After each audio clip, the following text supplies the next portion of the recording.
Hello, this is we're live. This is New World Chaos. This is our 10th episode, and we are here with the gang. We have Neil, and here's Nemo. Um, Welcome. Today, we're going to talk about more about self-determination, community building, the usual, self-employment, and blockchain and cryptocurrency. So, Neil, welcome once again.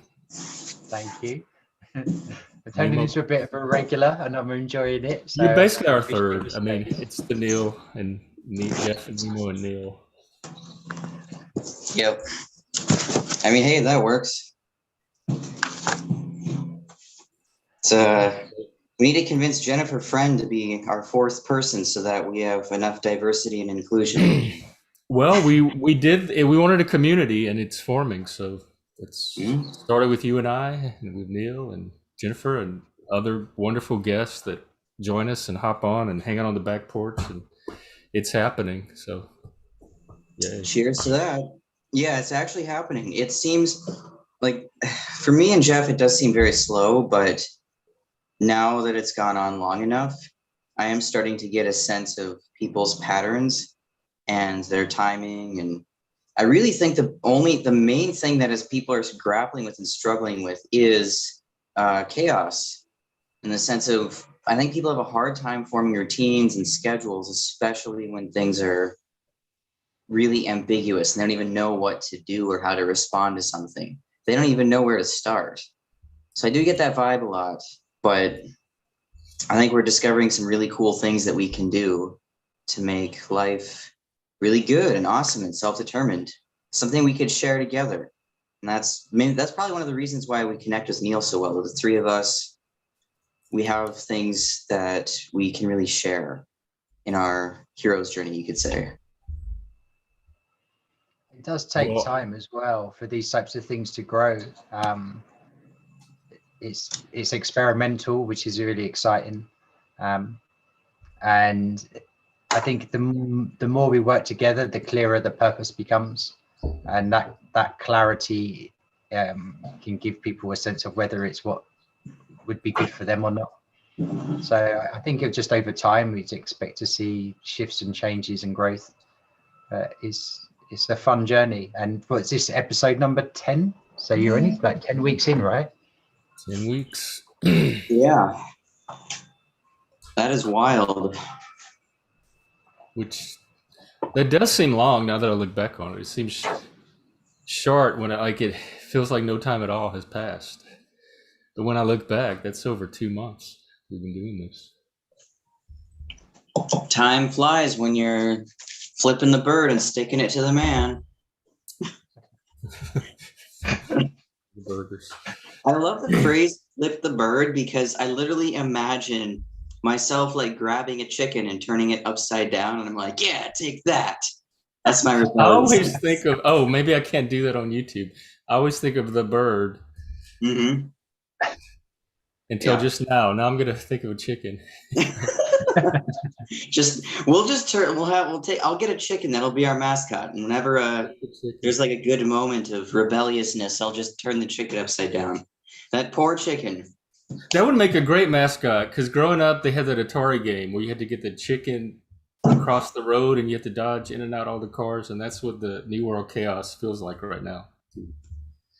So I would Yep. accept it as a mascot.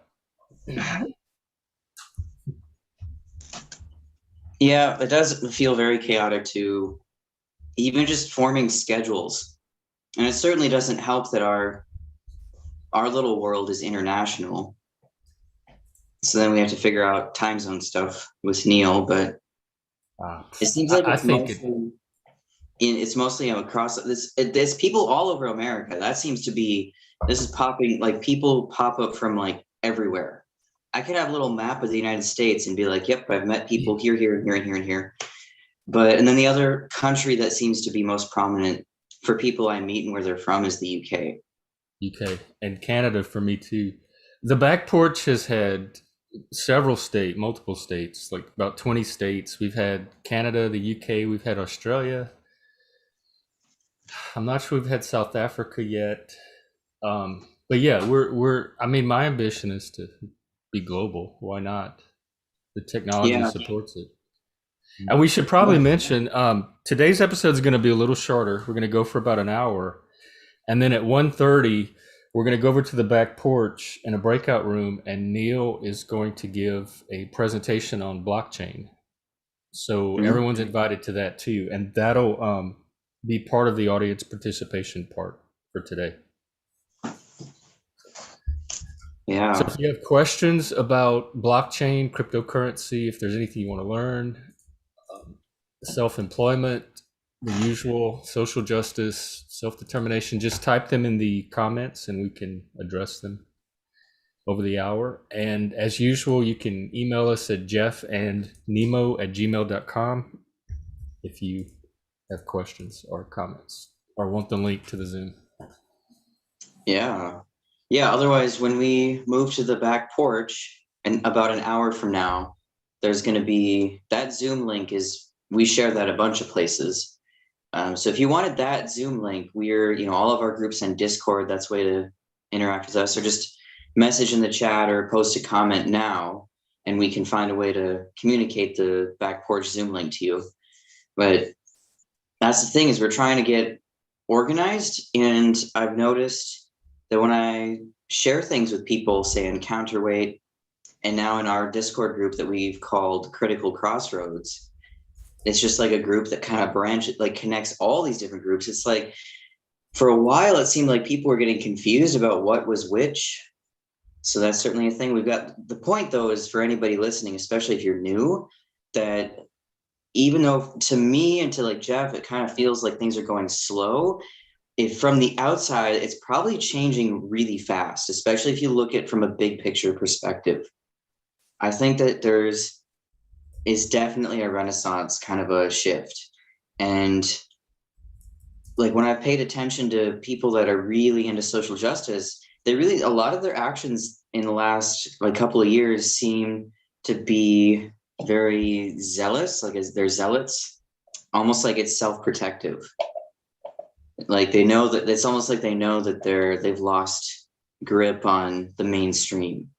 That's my perception, at least. But as a response to that, something I'm really into right now is self-employment. Jennifer Friend was our last guest. That was very inspiring. She was in social work and mental health, and she took a stand at her job, and then she went into private practice, and she said she's doing really well. And I think her example is an interesting one because that type of structure is already kind of established. She's already been licensed and has a good background, presumably for quite a long time. It sounds like she's later in her career. And it's pretty well established that like therapists can do private practice and be self-employed. So that maybe was a little easier to imagine. Whereas I think a lot of people that I talk to, they seem kind of afraid or that they have no idea what to do. So I think a lot of people are stuck with that right now.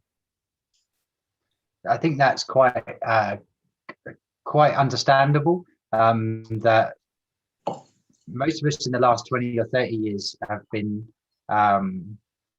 educated and raised to believe that you make a living by being employed by somebody else.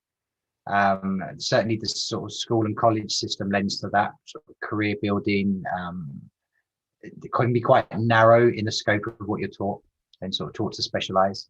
Whereas if you went back a bit further in time, self-employment was pretty much at some point the only way that people survived. And so that self-employment and then self-determination and the kind of strength and autonomy that comes from being self-employed, in some way there are things that have been replaced with dependency and employment, and that in itself can be a bit of a trap. And what I think what we're seeing now is, particularly with council culture, is that it's possible to threaten that livelihood, and people don't necessarily have that experience or educational background to do anything about that in particular. And so it can scare people into obedience to this type of ideology. And I think it's really interesting opportunity because I believe people have the skills to be self-employed, but maybe not necessarily the confidence, or maybe they don't have a roadmap in their head about how to go about it. But I think it's actually something that we're all capable of. I'm certainly heading that way myself in terms of my career's not threatened by any of this at the moment, but I'm already feeling that strong urge towards, basically detaching my livelihood from someone else's decision making and somebody else's ethics and ethos, and actually embodying my own values properly, and then living through that in a way that's beneficial to me and others. And that will end up somehow in employment, or maybe not employment's the right word, self-employment. Let's go with that.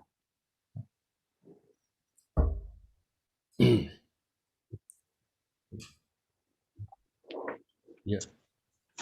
Jeff, we were talking about making this kind of a work group, a support group, maybe an experimental group, an experimentation group. All of Like it. you were saying, yeah, whichever of us that are kind of interested in that and that's relevant to our lives right now, we all just kind of dive in and experiment, and then we see what we learn and figure out. And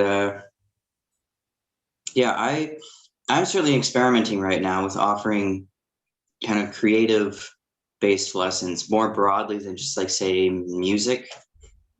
But I don't know. I find that I'm not surprised that some people are maybe alienated is the word I'd look for with self-employment, because, well, for one, I'm pretty sure most people don't want to do sales. Like as a job for an employer, I don't want to do sales, which really, when it comes down to it, if I want to boil that down to its essence, I don't want to pester people with things they don't want. It's a little ironic that if you get pushed into self-employment by, say, an ideological movement, whether it's a religion that's more established, like, I don't know, Christianity or whatever, or if it's something novel like social justice, and if it pushes you to self-employment, it's almost like it's pushing you to do sales, which means if you go down the wrong path with that, you're going to end up doing the same thing that social justice warriors are doing. So that's kind of ironic. And I definitely don't want to try and pester people to buy things they don't want or can't afford. So that's the wrong way to go about it. I think people, if they want to be self-employed, or if you want someone to really be open to that or see the potential in that, they have to be able to visualize and grasp almost tangibly something that actually feels important and purposeful to them, whether it's like more practical and nothing new, or if it's something that's like cutting edge technology. If it's something that they actually care about, not necessarily something they love to do, but something that they think is important and meaningful, I think it's going to be easier for people to imagine how they would be self-employed, because they're not just imagining what they're going to get out of other people to support themselves. They're imagining what how the other person, the customer or the client, is going to benefit from what you are doing as a self-employed person.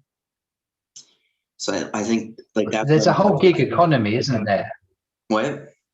Like there's a whole gig economy. Like on a really simple level, or a really well-known level, you've got stuff like Uber and other sort of organizations which deliver either, whether that's goods, items, or people. So there's that kind of there's one aspect of self-employment, and which could be fill up parts of people's time. Then I've noticed a lot more these days for people that do editing, proofreading, that have particular like administrative skills. How many websites are popping up where you can just go on and find specific projects, sort of like temporary maybe, or even like single contracts for a single piece of work, which might only take a day. So there's all of these new ways of interacting with what businesses might need or what other individuals might need. And I think actually a lot of people have got skills in lots of different areas, so can diversify how they make a living. And I think Because I understand what you're saying about going down the sales route. Sorry, Jeff. Yeah. oh no, go ahead. Well, I was gonna say the landscape's Uh, probably changed a lot too over the last year with COVID. Like, so now that things are reopening and the economy is restarting, I'm sure the world of work and employment's going to look different in a way that we don't fully realize yet than it did maybe 2 years ago, even. Mm-hmm.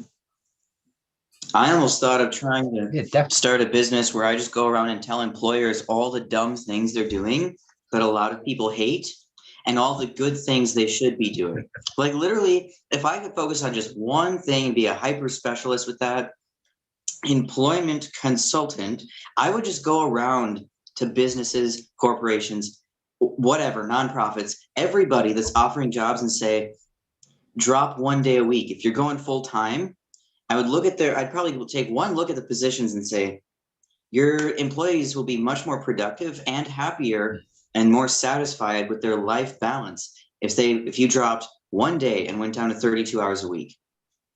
My big frustration with trying to become self-employed with my current situation is that pretty much all the jobs that I'm really qualified for at this point are full-time.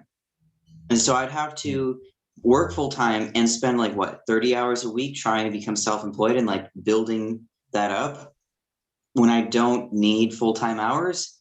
So I think a lot of people get trapped where it doesn't make sense for them to work full-time or overtime. And some people, honestly, in America, our healthcare is attached to your job. So that makes it really complicated. But I've never really had healthcare. And I stay away from the medical system and I hate it anyways. And I kind of operate outside of the medical system, which is not applicable or accessible for a lot of people. But for some people, we would rather not have healthcare and have a part-time job that has no expectation that we're going to grovel to the company as if this is our life's career. If people could just recognize, hey, this is just a job, and have that flexibility where it's like regular life and you don't have to tell this grand story about why you love being a cashier and you want to develop your background, blah, blah, blah, for the next 10 years. No, it's ridiculous. Jobs are becoming really, really disconnected from the needs of the average person. So it's another frustration I have is like this professionalism that's almost delusional in a way. So what do you guys think are the benefits of becoming self-employed? Maybe the process of how one becomes self-employed, or the types of qualities you need to develop in yourself in order to do that. Well, you have to know I used to do this work with my clients. You have to know what you can do first. You have to know what your skill set is, like what you have to offer that's of value. So some of it is a process of self-exploration, self-discovery. And I just remembered I have a folder with printouts and worksheets and articles and stuff all around self-employment because it's one of the things I used to do with clients. So I'll dig into that over the next few days and see what's in there too.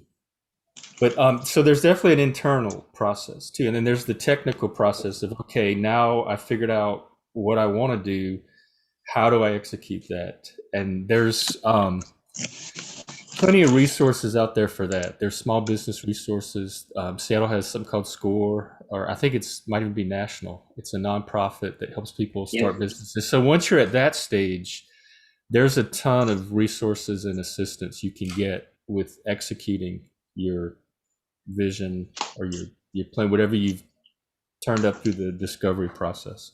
But that's what I used to do with the clients. We used to sit and examine their skill set, their personal history, and try to find things they're passionate about, things they enjoy, things they're good at. What are you good at? What do you like? What do you want to do the rest of your life? Or what do you see yourself doing long term? So that's a lot of the beginning of the process. And some of it you just kind of arrive at on your own through your experiences. You maybe get to a point. Nemo had talked on one episode about the ladder of self-determination, and you kind of have to be like not too low at the bottom of the ladder to even be at the point where you're prepared to do something like this, or you're driven to do something like this. So I think it's focusing on a specific type of people. But I think as things go on with the world as they are, self-employment's going to be more and more of a resource that people turn to. It's also self-empowering, knowing that you're not at the mercy of a company, that you can go out and make your own income when you need to, because you have skills of your own that you can monetize. Yeah, I think that part's really important.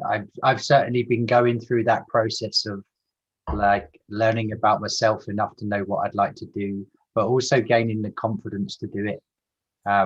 Seeing myself, imagining myself in a position of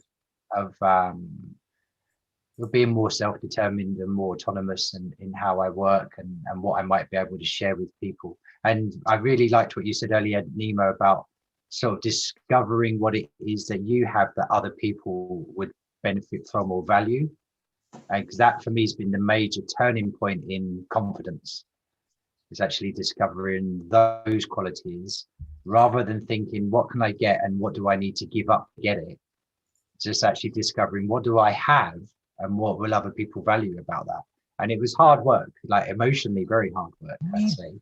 But getting there has been a real journey of discovery, and something that I'm really, really, really happy that I've done, or should say I'm doing, because I feel so much better about myself, and it almost magically starts paying off.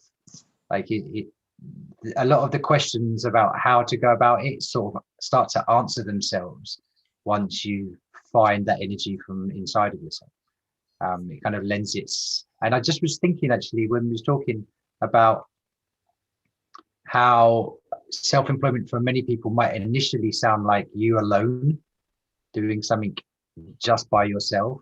But in fact, there's also opportunities for people to start forming new companies, maybe on very small scales, but 2 or 3 people working together, like we are, like 3 of us working together. There's this, there's a lot of strength and a lot more like network effects of the 3 of us combined. I think are much more powerful than 3 individuals individually added up. So I kind of see the Discord, critical crossroads, as a space where people can start, particularly creative projects. I think are already starting to take off there, around gaming and around art, theatre, maybe music, all sorts of different things. But there's an opportunity for people that want to get out of the control of organizations to be able to work, to come together to form essentially new organizations, but of their own volition and their own direction. But that's a pretty exciting space. Well, self-employment is creativity. So the more you can tap into your creative side, and you get the benefits of not only the self-employment and the income stream, but you get the mental health benefits of creativity. So this is creative problem solving, is what self-employment would come under the umbrella of.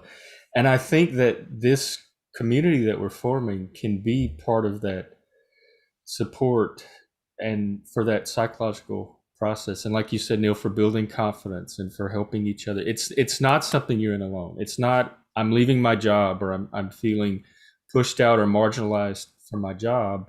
So now I'm on my own and I have to go find an alternative way to support myself. It can be a community effort. It can be a social, networking effort.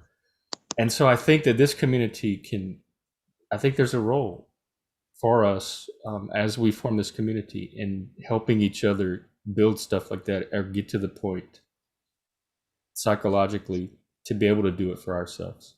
And I've been saying for a while, I think we should start some businesses. I mean, we're constantly talking about ideas or services or roles we can play in this new whatever's forming societally. And it's just a matter of doing them. I think let's get a few started just to experiment and see what we can do. And then we can learn from that in the process. Yes. Jeff, when you were talking earlier, like, I don't know, a minute ago, it occurred to me. So I started thinking about a couple of things in the news that I'm seeing recently that I mean, I don't think it's fake news. I don't think anyone has a reason to fake this news, but a lot of materials since 2020 have been in very short supply.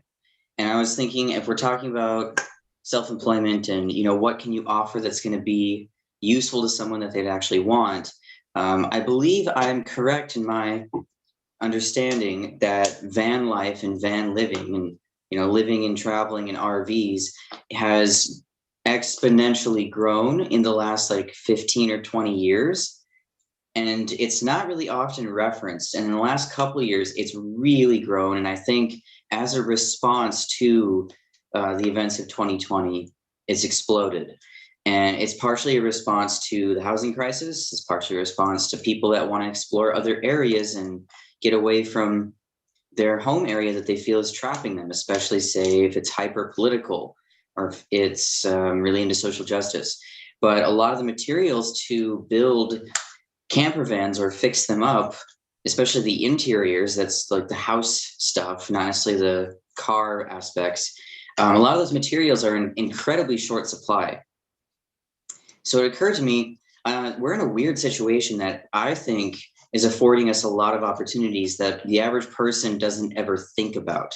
If they thought about this, if they realized it, or if that was the way they noticed certain things in the world around them, just in their day-to-day life, then they'd probably see there's so many opportunities that it's overwhelming and it's bombarding them, because there's so many ways that people are strained and they're stressed out and they're overwhelmed and they don't feel like they can handle all of this craziness on their own.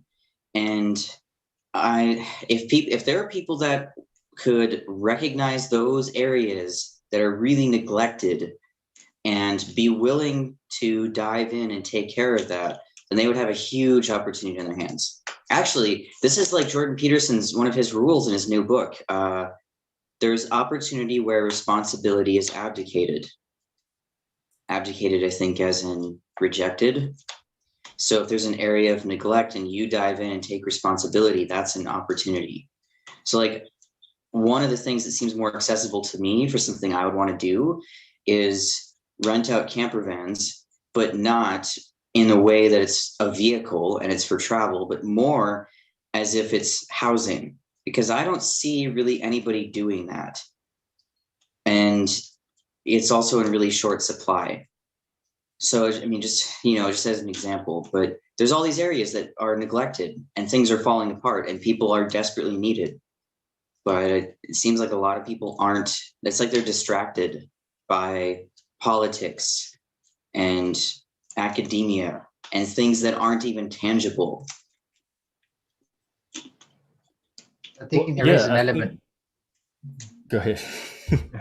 I was just going to say part of it, I think, is distraction, but also I think for many of us, the transition from how we're used to engaging through employment into taking responsibility for something can be quite a big shift. And so going back to what Jeff was saying about the sort of support people might need in order to have that confidence to do that. I mean, Nemo, you have a lot of confidence in your ability to just engage with stuff, which is fabulous. But I think for many of us, there's also a period of transition to get there. And so I think in that transition period for people, that either joining communities such as the ones that we're building, or creating your own, in terms of connecting with a few people that feel the same, can be a really good first step towards being able to take responsibility for something that's being neglected. So yeah, I hear exactly what you're saying, and I think for some people then there's a transitional period that's from where they are to getting there. And Neil, you make a good point. Another advantage of self-employment, like in my case, I lost my job just before COVID, 3 days before lockdown. So I'm without a job, and then we locked down. I have no idea what I'm going to do.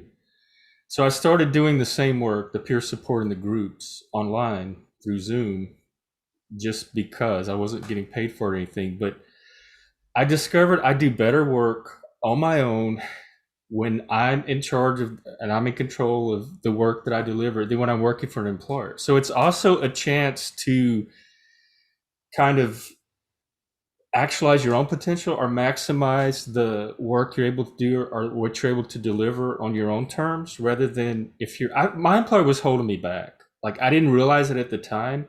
I thought I was doing really good work, but once I struck out on my own, I was able to do even better work. Like I do my best work when I know what needs to be done. I know how to do it. I know how to help this person, and I don't need somebody else that just gets in my way and interferes.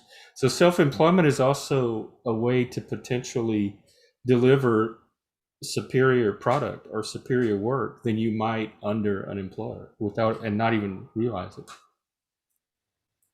I think that's got to be true. Just on so many different reasons, like very few teams really function to their maximum ability. There's a guy called Simon Sinek that does a lot of work around leadership and sort of the kind of failures of leadership to actually lead people, but they tend to more manage processes and not even doing that particularly well because they can't interact with the people. And there's a guy called Jamie Wheel who specializes in understanding how we get into our kind of our flow state, our when we're working at our best. Yeah. And he talks about how actually groups of people can get into that shared state. And I think he gives some good examples. One tends to be from sort of highly organized teams, like in sports, like Harlem Globetrotters are a great example of people that when they're working together, it's almost like they're one organism. And I think he gave another example of, I think it was the New England Patriots winning a Super Bowl in the final quarter and how everything came together and they couldn't do anything wrong. But he talks about also like groups like the Navy SEALs and their capacity to operate almost as a single mind. And you don't get that in organizations very well. They tend to be top down, authoritarian, hierarchical. They miss the point a lot. They don't know the talents and skills of the individuals amongst them. And as soon as you step out of that and recover yourself, kind of like pull your energy out of that and find yourself again, then I think you're spot on, Jeff. You can deliver at a much higher level. And it's much more fulfilling for you as a person. And that's really important, I think, that people feel and happy. Because when we're happy and when we're fulfilled, we tend to give more to others.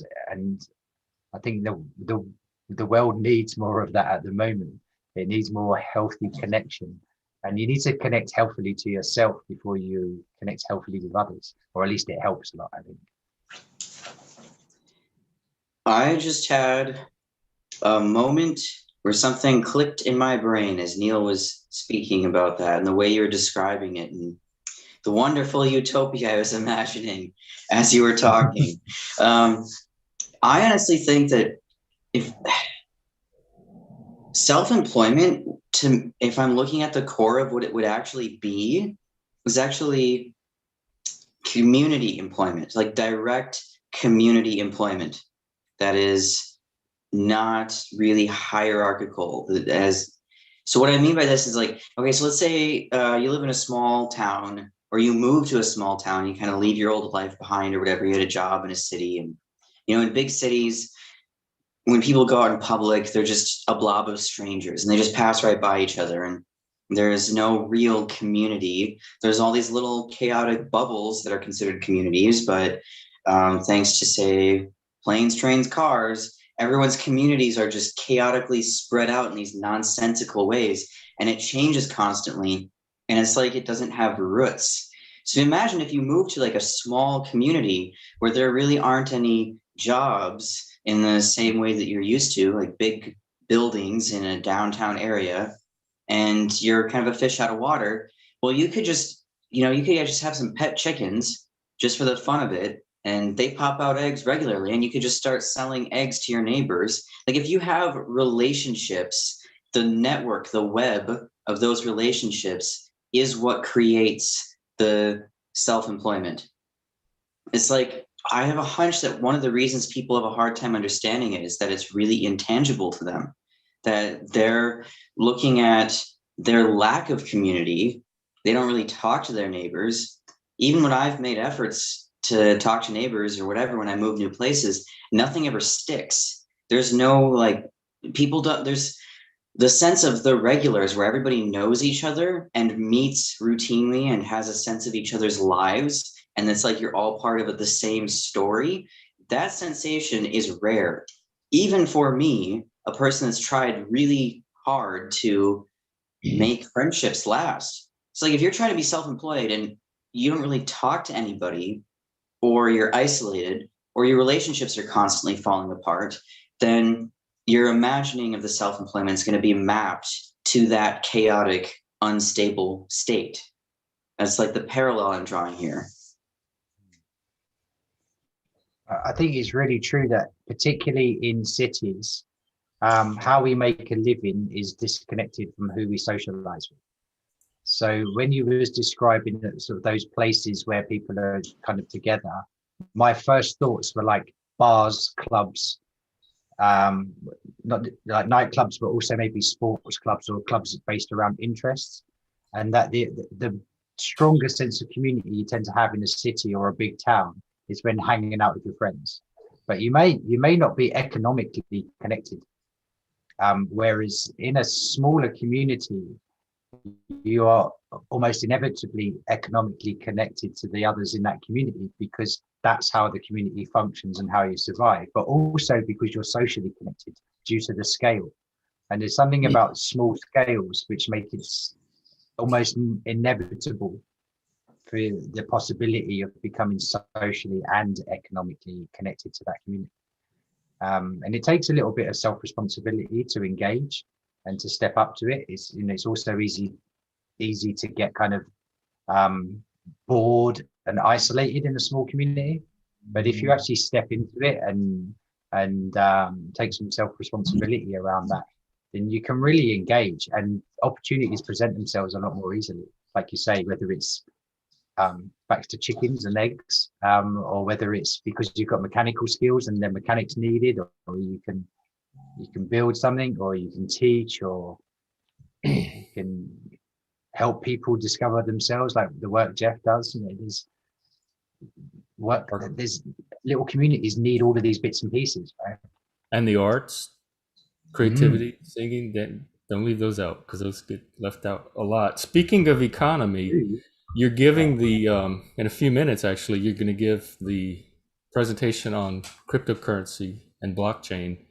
I admit I know this much zero about either one. I barely know our regular economy or have ordinary money figured out, much less cryptocurrency. But I wanted to give you a chance to maybe talk about that a little bit, to introduce your, or to segue into your presentation.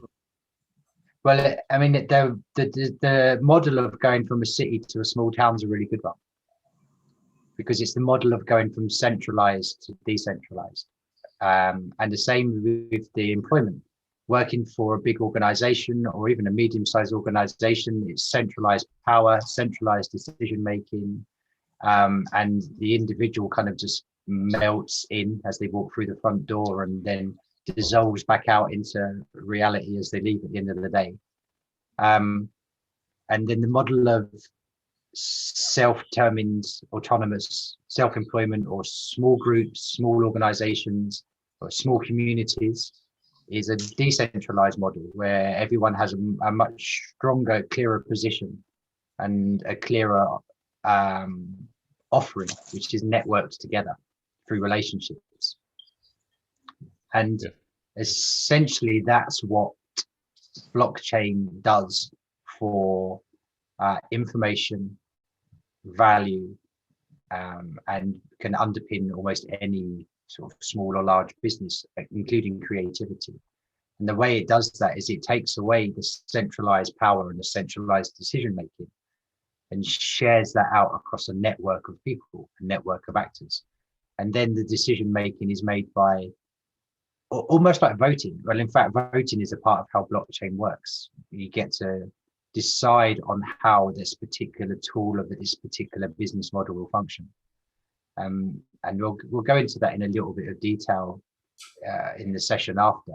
But really what we're talking about is the movement towards empowering individuals to connect to one another, to share decision making in a way that can make opportunity for anybody to participate, particularly people that are traditionally left out of centralized systems. And it takes away that sort of behind closed doors decision making where a handful of people get to decide what happens for everybody. And you can basically eradicate that with blockchain to quite a large degree, not entirely, but to quite a large degree. And separately from that, there's a fantastic opportunity to invest and make money from this. Essentially because the actual net effect of decentralization is super efficiency, super low cost, super fast transactions. So for any business that engages with that, it can radically improve their financial position. So it's very, very, very, very valuable technology. And to give a really simple example of this, so you've heard of TikTok. It's a Chinese-based app, right? And it's very, very popular. I don't know exactly how many lines of code that run it, but it's an extremely high number, like 500,000 lines of code or something to make this function. A large proportion of that is used to stealthily collect data on those that are using it and share it back to the organization that runs it. Very recently, there's an organization called Definity, and they're making, it's called the Internet Computer. And this organization runs on a decentralized model. They built a version of TikTok just for fun, just to show it could be done, that runs on several thousand lines of code. And it doesn't spy on you or steal any of your information. And otherwise it performs exactly the same function. And the code for that is distributed across lots and lots of computers. And it's open source, so anyone can see it. And the consequence of that is it runs super fast. If you were to download it onto your phone, it's tiny in comparison to TikTok. It provides exactly the same function, but you can't centralize and steal people's information. It's uncorruptible.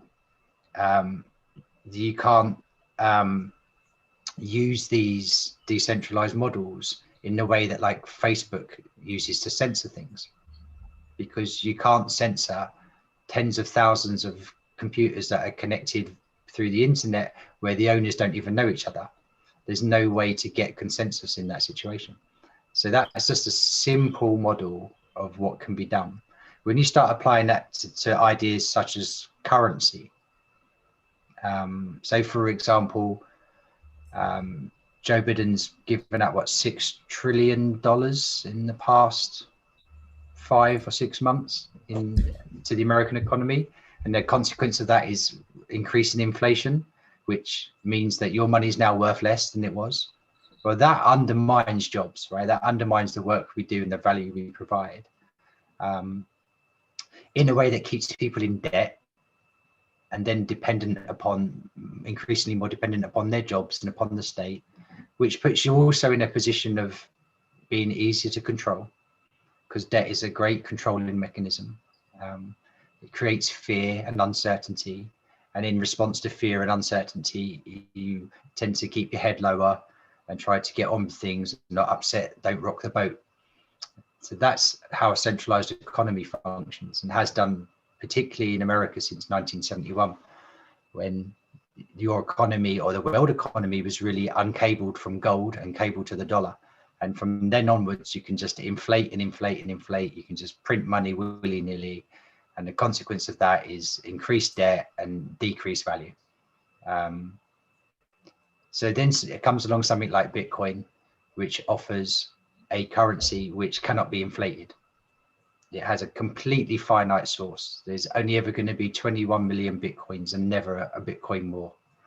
And once that number is reached, that is a store of value that cannot be inflated.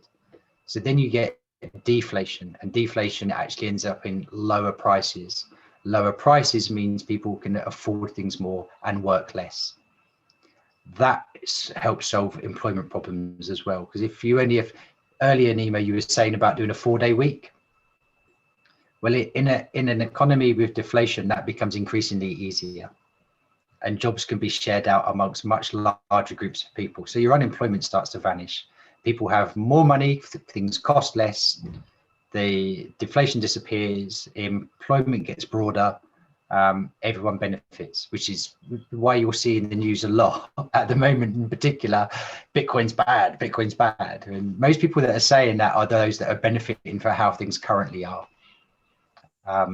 But Bitcoin is just one example of thousands and thousands of cryptocurrencies which offer solutions to different problems, whether it's a business solution like Walmart use blockchain for their logistics tracing, so they know where all of their goods are, where they've been, what condition they were at every step.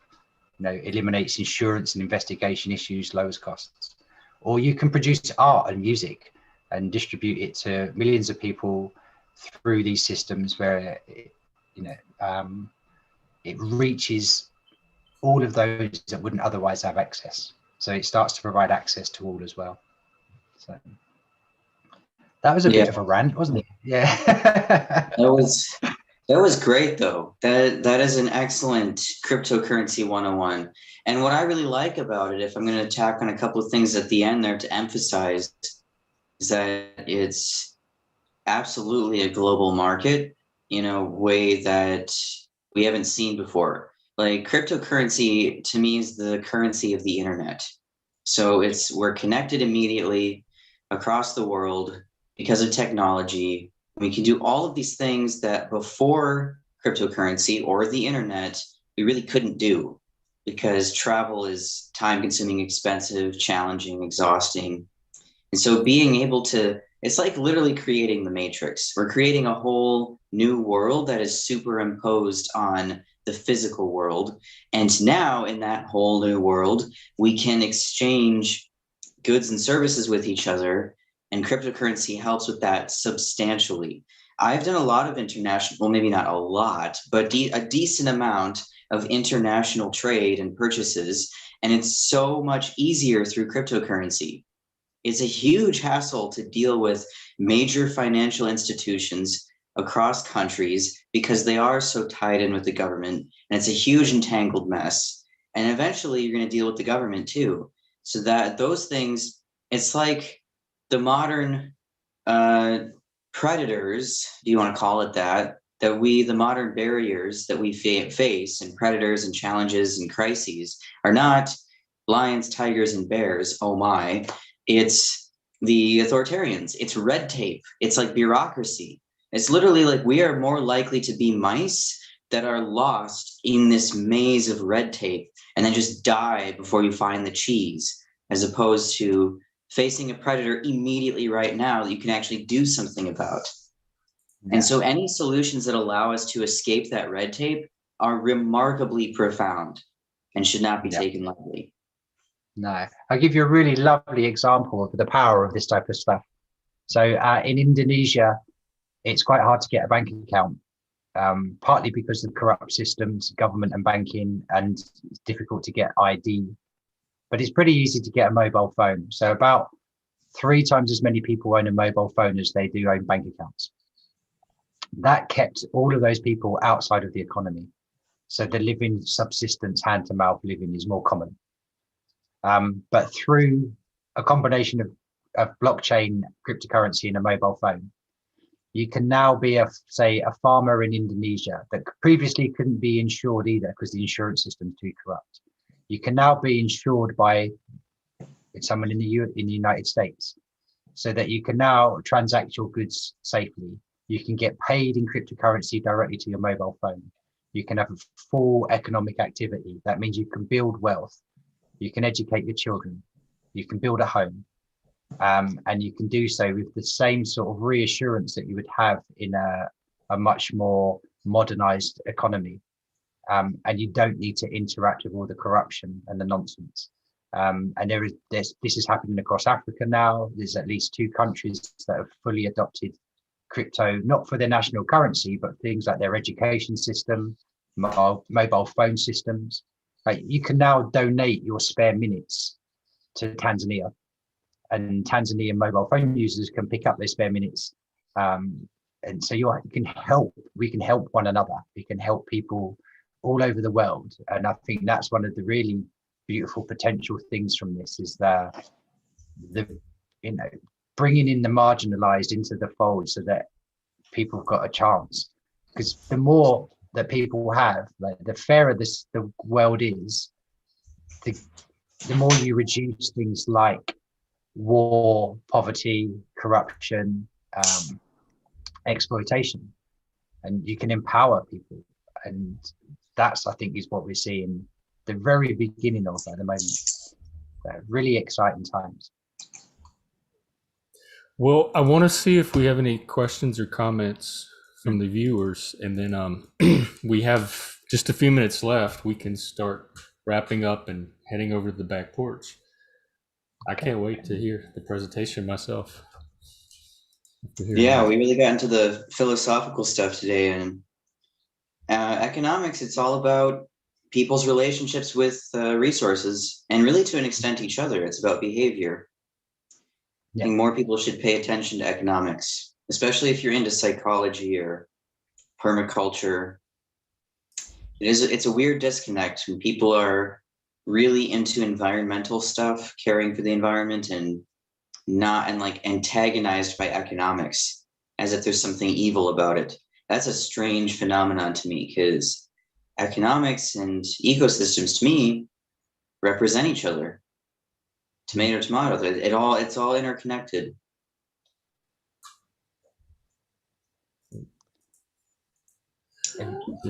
Jeff, do we have any watchers? Do we have any viewers?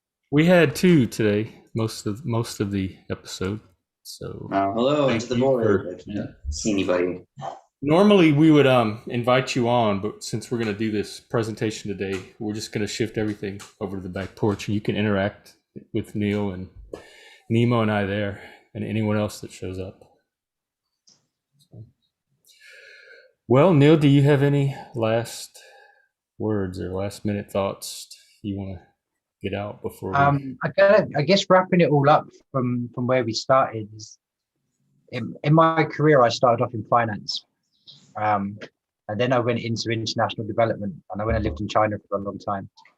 And then I got into mental health care, and now coming back round, I'm kind of heading towards self-employment, which is how we started in the world of self-development, and that includes financial self-development. So I'm hoping to bring my life experiences and skills into the fold in something that other people can get value from. Wow. So I hope to be an example of what we've been talking about at some point, and say, like, here you go. I've done it, so it can be done, because if I can do it, then anyone else can do it too. But yeah. Wow. But looking forward to the next session. Yeah. Be the change you wish to see in the world. And if you're going to be self-employed in finance. Oh, you went on mute.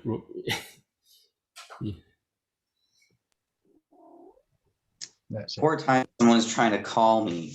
Don't do podcasts on phones. Don't be me. Okay. But the other thing is I've been fasting for a few days, which is part of my sort of anti-fragility program of and watching Nemo eat like chocolate wagon wheels and stuff during the course of this has really been challenging. So I appreciate the challenge to the fasting. It's really honed me in on staying strong. Yeah, I was eating these. They're called cookies, but really the consistency is more like a brownie, biscuit or brownie, however you want to say it. But they're low sugar, high protein. Got yeah, and coconut water, which I think people fast with coconut water, don't they? So I'm with you in spirit, but I'm also cheating.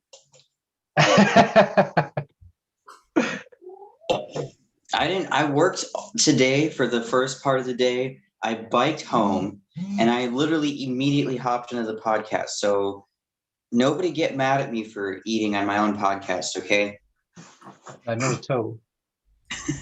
I don't care if the viewers don't. I mean, I eat on all my our Zooms, or certainly people are welcome to eat. A lot of our meetings are definitely either during Jeff's lunchtime or my lunchtime. That's definitely because we're working. That's what happens when you work like internationally with people in the UK, because it's like a 6 to 8 hour difference time zone. But I appreciate our two viewers. Who knows who they are? It's probably a mystery. Someday we'll get up to 5 viewers at once, and we got to do the celebration. We I'm had gonna that one day. I think last episode we had about Really? 5. Okay, well, when we hit 10, I'm gonna have a little YouTube homemade sign. Like they mail you the one if you hit 100,000 subscribers. I'll have one for first 10 viewers. Oh, I'll be so excited. Okay. Yeah, I don't know. I think just tackle, seize the day. If we're talking any particular goal that someone wants to tackle, whether you want to call it self-employment, it's on that under that umbrella, or it's not necessarily, just get your hands on it and start doing it. If you can do something related to your goal that's tangible, I think that actually helps. It helps you to realize it's real. If you think like the word realize, like make real. That's what I've noticed, especially playing music. And that's what I'm trying to do with this thing I call creative discovery. These lessons I'm trying to offer. It's everybody could have their own creative process. I think that's a very human thing, to be playful and to be creative. And it's very physical. So if you're like in the mud and you're in the good struggle, then you're learning something, and it's not all mental. So don't take the physical for granted. That's my PSA. Okay, that's a good note to end on. I'm gonna end this Zoom, and that'll end the podcast. Mm-hmm. I'm gonna start the back porch, so give me a minute or two, and then I'll send you the link on Discord, and you can join me for the presentation. If anyone else out there would like the link to the back porch for Neil's blockchain presentation, just email Jeff and Nemo at gmail.com. Otherwise, thank you for joining us today. We'll see you again next week, and we will see any of you on the back porch that wants to join us in about 2 or 3 minutes.